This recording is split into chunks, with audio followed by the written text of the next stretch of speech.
കലിബോളി. അപ്പോൾ ഇന്നത്തെ പരിപാടി എന്തെന്ന് വെച്ച് കഴിഞ്ഞാൽ ഞാൻ ഒറ്റയ്ക്ക് ഒരു അമ്പലത്തിൽ ഉത്സവം കാണാൻ പോയ സ്റ്റോറിയാണ്. ശരിക്കും പറഞ്ഞു കഴിഞ്ഞാൽ എൻ്റെ കൂടെ വാലായിട്ട് എന്നെ സപ്പോർട്ട് ചെയ്യുന്ന എൻ്റെ കുറച്ച് ഫ്രണ്ട്സും കാര്യങ്ങളൊക്കെ ഉണ്ടാവാറുണ്ട്. ഞാൻ എവിടെ പോയാലും അങ്ങനെയാണ് പോവാറ്. പക്ഷെ ഇന്ന് ഞാൻ എൻ്റെ വീട്ടിൻ്റെ അടുത്ത് എന്ന് പറയാൻ പറ്റത്തില്ല, എൻ്റെ വീട്ടിൽ നിന്ന് ഒരു 15 കിലോമീറ്റർ മാറി വേങ്കുമല ക്ഷേത്രത്തിൽ, ഒരു പ്രശസ്തമായ ഒരു ക്ഷേത്രമാണ്, സർവ്വമത തീർത്ഥാടന കേന്ദ്രമാണ്.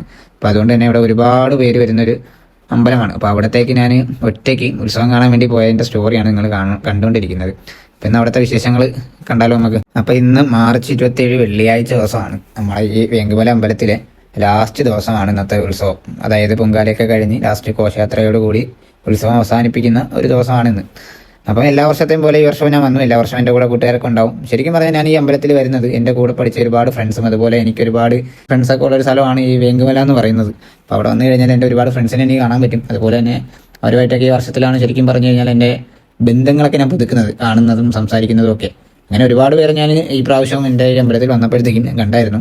അപ്പോൾ ഒരുപാട് പേരുമായിട്ട് കണ്ടു, സംസാരിച്ചു. ഒരുപാട് വ്ളോഗേഴ്സിനെ കണ്ടു, അവരൊക്കെ ആയിട്ട് സംസാരിച്ചു. ഞാൻ അവരായിട്ടൊന്നും വീഡിയോ എടുത്തിട്ടില്ല.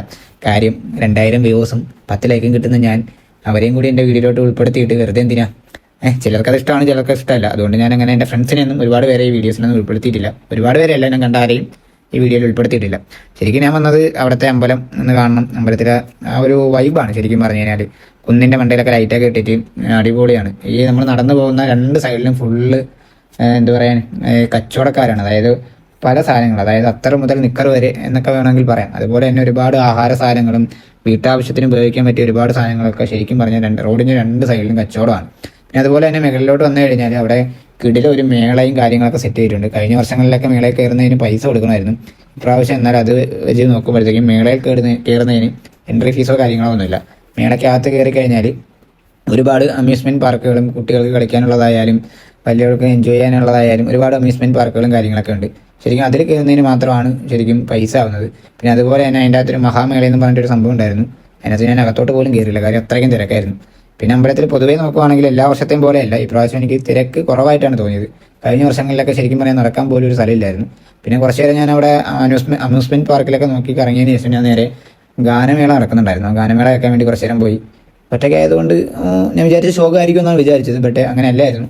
എനിക്കറിയാവുന്ന കുറച്ച് പേരൊക്കെ ഞാൻ അവിടെ കണ്ട് സംസാരിച്ചൊക്കെ നിന്നതുകൊണ്ട് എനിക്ക് വലിയ ബോറടിയൊന്നും തോന്നുന്നില്ല.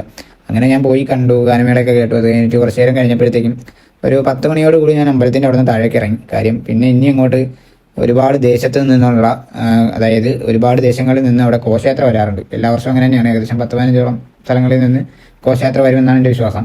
അപ്പം അങ്ങനെ താഴോട്ട് വന്നു കഴിഞ്ഞാൽ ആ മെയിൻ ജംഗ്ഷൻ, അതായത് മരുന്നമൂട് ജംഗ്ഷനിൽ നിന്ന് കഴിഞ്ഞാൽ ഈ വരുന്ന എല്ലാ ഘോഷയാത്രയും നമുക്ക് കാണാൻ പറ്റും. അങ്ങനെ കുറച്ച് ഘോഷയാത്ര കാണാൻ വേണ്ടിയിട്ടാണ് ഞാൻ താഴോട്ട് ഇറങ്ങിയത്. ഏകദേശം 10:30 ആയപ്പോഴാണ് ഘോഷയാത്രകൾ വന്നു തുടങ്ങിയത്. ഇപ്പോൾ ഓരോരോ ഘോഷയാത്രകളായിട്ട് വന്നു തുടങ്ങി. അതിനകത്ത് ചെണ്ടമേളം, അതുപോലെ തന്നെ മ്യൂസിക് ഡോൾ, അതുപോലെ പോപ്പർ, DJ, ലൈറ്റ്, സൗണ്ട്സ്, പിന്നെ ഒരു ഏറ്റവും മെയിൻ സംഭവമാണ് ഈ വിളക്ക് എന്ന് പറയുന്നത്. അപ്പോൾ അതുപോലെ അലങ്കരിച്ച വിളക്കുകളൊക്കെ ആയിട്ട് ഒരുപാട് ഘോഷയാത്ര വന്നു, തെയ്യം വന്നു. അങ്ങനെ ഞാൻ കുറച്ച് നേരം ഈ ഘോഷയാത്രയും കാര്യങ്ങളൊക്കെ കണ്ടുകൊണ്ടിരുന്നു. അപ്പോൾ ഇതുപോലെ കണ്ടുകൊണ്ട് നിൽക്കുകയാണെന്നുണ്ടെങ്കിൽ ശരിക്കും പറഞ്ഞാൽ വെളുപ്പാൻ രാവിലെ വരെ കാണാനുള്ള ഘോഷയാത്ര ശരിക്കും പറഞ്ഞാൽ അവിടെ വരും.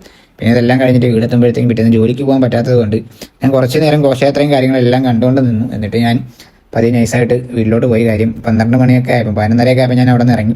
നിങ്ങൾക്ക് വീഡിയോയിൽ കുറച്ച് മാത്രമാണ് കാണിച്ചു തന്നിട്ടുള്ളത്. ഉത്സവം എന്ന് പറയുന്നത് ഒരിക്കലും നമ്മൾ ഒരു ഫോണിലൂടെ ഒരു 10 സെക്കൻഡ് വീഡിയോയിൽ അല്ലെങ്കിൽ ഒരു മിനിറ്റുള്ളൊരു വീഡിയോ കണ്ടാൽ തീരുന്നില്ല. അപ്പോൾ എന്തായാലും ഓക്കെ ബൈ, ഇത്രയും പറഞ്ഞുകൊണ്ട് നിർത്തുകയാണ്. വീഡിയോ ഇഷ്ടപ്പെട്ടാൽ ഫോളോ ചെയ്യാൻ മറക്കണ്ട.